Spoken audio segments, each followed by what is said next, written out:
right, we're ready. Okay, first question. How do you guys feel about Obama listening into our phone calls? I'll take this question. I feel outraged.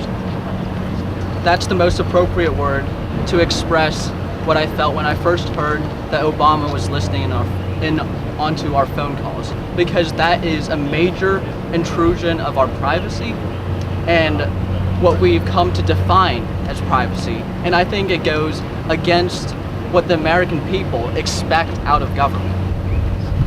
Anybody else anything to add? We all want safety, but unfortunately the government has gone a little bit too far on this topic. They were intruding on cell phone calls, but they failed to catch the Boston bomber terrorists. So what are they really using that information for? We want to know, and we don't feel like it's appropriate.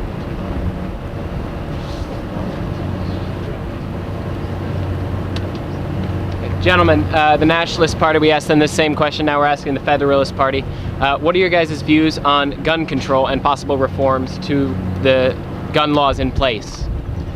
Well, gun control is necessary because the recent massacres are devastating and we can't let them continue. However, we don't believe that an all-out ban on weapons is the solution. And we think that we have to work in other areas such as mental health and education to catch those people who will turn against society and commit those atrocities. Would any rest of the party? I would like to add, there's two solutions that we as the Federalists recommend to deal with gun control. First is that we need to start sharing the mental health records between states and counties, because after all, it's not about who wants a gun or who's going to get a gun, it's about how we can stop them. After all, things such as straw purchasing will ultimately prove background checks futile. People that have gotten guns illegally in the past are just going to do so again. So it's a structural problem where we need to reach out to people in need before they choose to do things such as the massacre we saw in Newtown.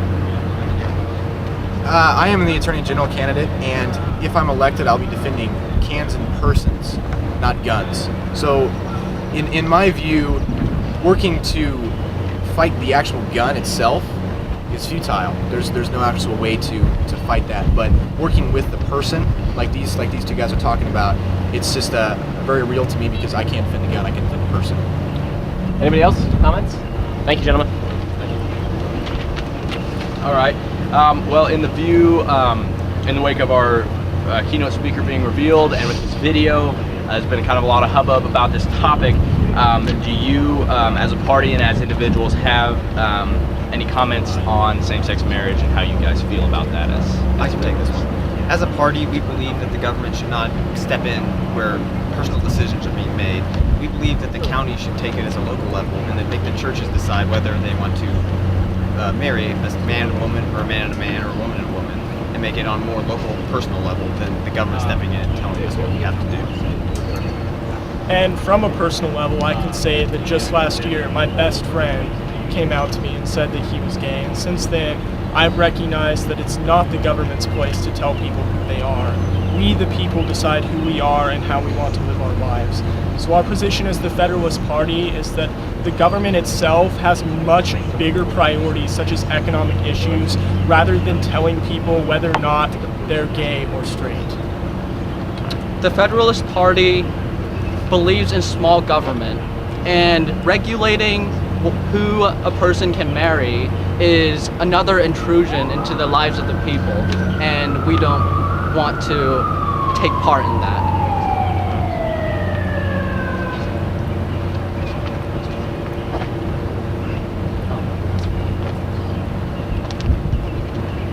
Does the Federalist Party have any comments on the so-called Obamacare and any reform necessary or possible to that reform?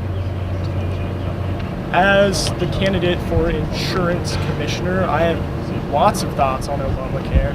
In fact, an article released by the Cato Institute just yesterday tells us that by the year 2020, nearly 11 million Americans will be without health insurance despite these overarching reforms. Now we can take that as an example in the real world and apply it to Boise State, and that if you intervene in an insurance company's field and in the free market, you're going to make it less efficient and you're going to change the playing field. What we advocate is that the private insurance companies compete for the better policy. After all, they're going to grant privileges like staying on your parents' health insurance until age 25 because it's more beneficial and they'll get more business. They don't need the government to step in and tell them to do that. Also, this is basically the same stance that we have for such things as gay marriage, because this idealizes the Federalist Party, because basically what we're saying is that the government needs to be limited. So for Obamacare, the government shouldn't step in for the reasons that my colleague just said, and in gay marriage, the government should not be in that either. So. Good? Yep, we're good. All right, thank you, gentlemen. All right, just two last things to finish up here. We just want a quick platform overview so everybody can really understand what your key points are, what you're trying to improve on, what you're trying to get going here at Boise State at state level. All right, we have three main party planks for our platform. First is the economy. Tax reform needs to be a key part of stimulating our business and making life better for everyone and creating more economic opportunities. And we also believe in energy and education, and that those two are related, because in the future, energy is going to require high-tech skills. And if we put forward a competitive education program, then we will be raising the world's future leaders. We also believe that social issues should be addressed, and that people should be able to decide their own views on gay marriage and other social issues, as my colleague here, Vishnu, mentioned. Thank you. I also have to add to education that nearly 40% of our state budget is specifically going to programs geared towards students. While the Nationalist Party may advocate for things such as subsidies that collects taxes from everyone and then distribute it to specific businesses like alternative energy, we're not going to collect that money in the first place because we know that they can use it efficiently. Thus, the money we do collect through minor tax reforms will then be put into education, things like vocational programs, so that students that don't necessarily want to go to college can still make money as a high-paid welder or even an environmental engineer in the future. But that starts with the state getting their priorities straight with regards to education. And then in the energy field, we don't feel like alternative energy forms and oil and petroleum don't have to compete with one another. We can support both sides because we know that we're going to need oil for the short term, and that we're going to need these alternative energy forms for the long term. So we can propagate growth in both, and we can increase economic productivity in both sectors while maintaining the same type of efficiency. Great. If you could state your name, your position, that would be great. And we'll just go around the circle. Hello, my name is Young, and I have been elected governor of the Federalist Party. I'm Jared Brown, and I've been elected Lieutenant Governor of the Federalist Party, running with Young. My name is Samuel Pate, and I have been elected as the Attorney General candidate for the Federalist Party. My name is James Davis, and I'm the Federalist candidate for Commissioner of Insurance. I'm David Nolan, and I'm the Federalist candidate for Secretary of State.